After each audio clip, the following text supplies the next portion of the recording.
Bonsoir à toutes et à tous, bienvenue dans votre journal d'information internationale. Au sommaire aujourd'hui, aux États-Unis, l'administration Trump sollicite des propriétaires pour renforcer la traque des migrants en situation irrégulière. Le président syrien confie la sécurité de Soueïda aux autorités druzes.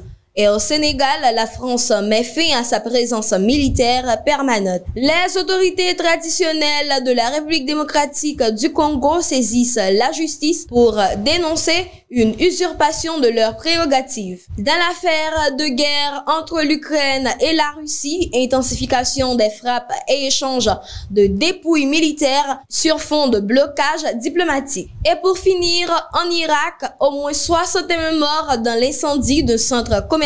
Débutons ce journal aux États-Unis où l'administration Trump sollicite les propriétaires pour renforcer la traque des migrants en situation irrégulière. L'administration Trump poursuit le durcissement de sa politique migratoire. Un nouveau dispositif vise à impliquer directement les propriétaires immobiliers dans la détection des personnes sans papier. Selon les informations rapportées par RFI, les autorités fédérales cherchent à encourager les bailleurs et les gérants d'immeubles à signaler les migrants en situation irrégulière vivant dans leur logement. Cette approche s'inscrit dans une stratégie plus large visant à renforcer les expulsions sur le territoire américain. Elle repose sur l'idée de déléguer certaines tâches de surveillance à des acteurs privés, en les incitant à vérifier l'identité ou le statut migratoire de leurs locataires. Cependant, cette initiative suscite de nombreuses critiques. Plusieurs associations de défense des droits humains dénoncent un risque accru de discrimination et d'abus, notamment à travers le délit de faciès. Des juristes rappellent également que ces pratiques pourraient entrer en contradiction avec les lois antidiscriminatoires en vigueur au niveau local et fédéral. Alors que Donald Trump durcit son discours sur l'immigration aux États-Unis, la Syrie reste plongée dans une profonde instabilité marquée par des frappes israéliennes et une situation humanitaire critique. Le président syrien confie la sécurité de Soueïda aux autorités druzes. Le président syrien par intérim Ahmed al-Shara a officiellement annoncé le transfert du maintien de l'ordre à Soueïda, une ville située dans le sud de la Syrie, aux autorités locales druzes. Cette décision fait suite à une série d'affrontements violents survenus dans la région ces derniers jours. Selon les informations relayées par RFI, ce changement intervient dans un contexte de vives tensions intercommunautaires opposant des groupes armés druzes à des milices issues de tribus bédouines sunnites. Les combats déclenchés à la suite d'un enlèvement ont provoqué la mort de plus de 350 personnes, selon l'Observatoire syrien des droits de l'homme, OSDH. Face à cette escalade de violence, l'administration syrienne a choisi de se retirer progressivement de la zone. Un accord a été conclu avec les chefs religieux et politiques druzes afin de leur confier la gestion sécuritaire du gouvernorat de Soueïda. Cette initiative vise à prévenir une instabilité prolongée et à éviter un éventuel embrasement régional, notamment avec Israël, voisin direct. Pour la communauté druze, cette annonce marque un tournant historique. Longtemps marginalisée dans le processus décisionnel syrien, elle se voit aujourd'hui confier un rôle sécuritaire officiel sur son propre territoire. Cela pourrait constituer une étape vers une forme d'autonomie locale renforcée. Cependant, plusieurs observateurs soulignent les risques liés à la fragmentation du pouvoir sécuritaire en Syrie. Le retrait des forces gouvernementales pourrait affaiblir davantage l'autorité centrale et ouvrir la voie à des formes de gouvernance concurrentes dans d'autres régions. Alors qu'en Syrie, un tournant sécuritaire s'opère à Soueïda, le Sénégal marque la fin d'une époque avec le départ des troupes françaises. La France met fin à sa présence militaire permanente. Le jeudi 17 juillet 2025, les autorités françaises ont officiellement restitué au gouvernement sénégalais les 2 dernières installations militaires qu'elle occupait à Dakar. Le camp Jay, principalement base de l'armée française au Sénégal, et l'escale aéronautique située à l'aéroport Léopold Sédar Senghor. Cette remise marque la fin de la présence militaire permanente de la France, non seulement au Sénégal, mais aussi dans l'ensemble de l'Afrique de l'Ouest et centrale. La cérémonie de transfert s'est déroulée en présence du chef d'état-major des armées sénégalaises, le général Mbaye Cissé, et du général Pascal Lamy, responsable du commandement des forces françaises en Afrique. Elle s'inscrit dans un processus amorcé depuis plusieurs mois à la suite d'un engagement du président sénégalais Bassirou Diomaye Faye, qui avait annoncé fin 2024 le départ progressif de toutes les forces étrangères du territoire national. Avant cette restitution, d'autres sites militaires avaient été transférés, notamment les bases de Rufisque, Saint-Exupéry et Contre-Amiral Protet. La France, qui entretenait une présence militaire continue au Sénégal depuis l'indépendance du pays en 1960, comptait encore environ 350 soldats avant le début du retrait. Ce retrait s'inscrit dans une dynamique plus large de réduction de l'influence militaire française en Afrique sur fond de tensions politiques croissantes dans plusieurs anciennes colonies et d'un désir accru des États africains d'affirmer leur souveraineté en matière de sécurité. Selon les autorités françaises, la coopération militaire avec le Sénégal se poursuivra désormais sans présence permanente sous forme d'appui ponctuel, de formation et de partenariats bilatéraux ciblés. Nous gardons le cap sur l'Afrique, direction la République démocratique du Congo, où les autorités traditionnelles saisissent la justice pour dénoncer une usurpation de leurs prérogatives. En République démocratique du Congo, l'Alliance des autorités traditionnelles et coutumières du Congo,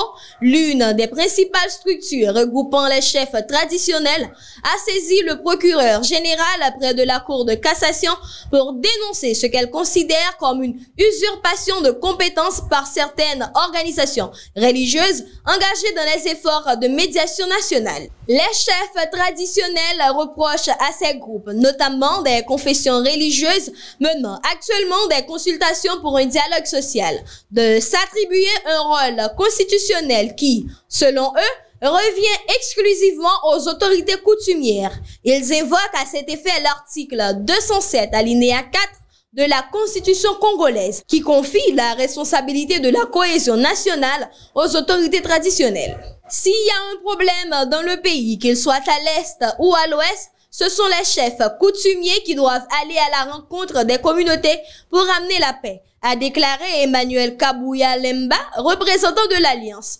Il déplore le fait que certaines structures religieuses, sans concertation avec les chefs traditionnels, aient entamé des démarches de dialogue national qu'il juge inconstitutionnelles. Les autorités coutumières affirment ne pas être opposées à la contribution des confessions religieuses, mais insistent sur la nécessité d'un respect des textes légaux et d'une coordination préalable. Elle demande à être informée des initiatives déjà prises afin de pouvoir organiser un dialogue véritablement inclusif et conforme à la Constitution. Cette intervention intervient dans un contexte particulièrement tendu en RDC, marqué par une crise politique persistante et une dégradation sécuritaire, notamment dans l'est du pays où plusieurs zones échappe encore au contrôle du pouvoir central. Sur un autre front, la guerre en Ukraine reste marquée par des violences intenses et des échanges humanitaires rares entre Moscou et Kiev. Intensification des frappes et échanges de dépouilles militaires sur un fond de blocage diplomatique.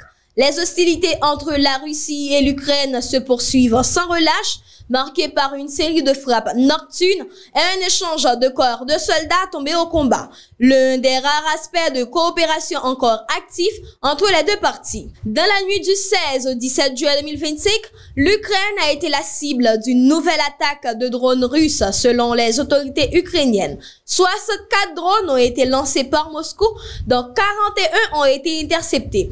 Ces frappes ont provoqué la mort d'une personne à Dnipro et plusieurs blessés dans la région de Dnipropetrovsk à Dobropilia. Dans l'est du pays, une autre frappe menée la veille a fait 3 morts et 27 blessés, principalement dans une zone commerciale, selon les services régionaux de Donetsk. De son côté, la Russie affirme avoir repoussé une offensive similaire. Les forces russes auraient intercepté 126 drones, principalement dans les régions frontalières du sud-ouest, mais également près de Moscou. Le gouverneur de Belgorod, Vyacheslav Gladkov, a rapporté la mort d'une femme tuée par la chute d'un drone abattu. À Voronezh, 3 adolescents ont été blessés par des éclats à la suite d'un autre tir de drone intercepté. En parallèle, la Russie a remis à l'Ukraine les corps de 1000 soldats ukrainiens en échange des dépouilles de 19 soldats russes. Ce transfert s'inscrit dans un processus entamé lors des négociations tenues à Istanbul en mai et en juin dernier. Il s'agit de l'un des rares domaines de coopération humanitaire maintenu entre les deux pays depuis le début de l'invasion à grande échelle de l'Ukraine par la Russie en février 2022. Le négociateur russe Vladimir Medinsky a commenté l'opération en déclarant qu'ils reposent en paix sur leur terre natale, en publiant des images montrant des sacs mortuaires transportés dans des camions réfrigérés. L'agence de presse RIA a indiqué que la Russie prévoit de remettre jusqu'à 3000 corps de soldats ukrainiens dans les semaines à venir. Sur le plan politique, les perspectives de cessez-le-feu ou de négociation de paix demeurent extrêmement limitées. Moscou a rejeté les derniers appels de Kiev à un arrêt de combat. Le 14 juillet, Donald Trump a promis de livrer un important volume d'équipements militaires à l'Ukraine et a posé un ultimatum à la Russie pour mettre fin à son offensive sous peine de sanctions renforcées. Malgré ces annonces, aucun progrès significatif n'a été enregistré sur le plan diplomatique, laissant le conflit s'enliser dans une logique d'escalade militaire, notamment sur le front est du territoire ukrainien. Alors que l'Ukraine fait face à de nouvelles frappes russes, l'Irak est endeuillé par un incendie tragique. Au moins 61 morts dans l'incendie d'un centre commercial à Kout. Un violent incendie a ravagé dans la nuit du 16 au 17 juillet l'Hypermall, un centre commercial récemment ouvert dans la ville de Kout, situé à environ 160 km au sud-est de Bagdad. Le sinistre a provoqué la mort d'au moins 61 personnes, selon un bilan communiqué par le ministère irakien de l'Intérieur. Plusieurs corps, dont 14 complètement calcinés, n'ont pas encore pu être identifiés. Une dizaine de personnes sont toujours portées disparues. L'incendie aurait débuté au premier étage avant de se propager rapidement à l'ensemble du bâtiment, d'après les autorités sanitaires locales. La majorité des victimes sont décédées par asphyxie, certaines retrouvées dans des salles de bain où elles s'étaient réfugiées. Les secours ont été mobilisés toute la nuit, les ambulances transportant en continu blessés et corps vers les hôpitaux de la ville. Les recherches se poursuivaient encore dans les décombres ce jeudi matin. La population choquée s'est rassemblée en nombre devant les établissements hospitaliers. Dans l'espoir d'avoir des nouvelles de leurs proches, des vidéos diffusées sur les réseaux sociaux montrent des scènes de détresse et de deuil. Face à la gravité de la situation, le gouverneur de la province Ouassit, Mohamed Al-Miahi, a décrété 3 jours de deuil et a annoncé l'ouverture d'une enquête. Il a précisé que des poursuites judiciaires seront engagées contre le propriétaire de l'immeuble. Ce drame met une nouvelle fois en lumière les défaillances en matière de sécurité dans les infrastructures irakiennes. Les normes de construction sont souvent peu respectées et les incendies sont fréquents durant l'été, période où les températures dépassent régulièrement les 50 degrés Celsius. L'Irak avait déjà été endeuillé en septembre 2023 par l'incendie d'une salle de mariage qui avait coûté la vie à plus de 100 personnes. Mesdames, Messieurs, c'est la fin de cette édition. Merci de votre attention et de votre fidélité. À très bientôt. Prenez soin de vous. Excellente soirée à toutes et à tous.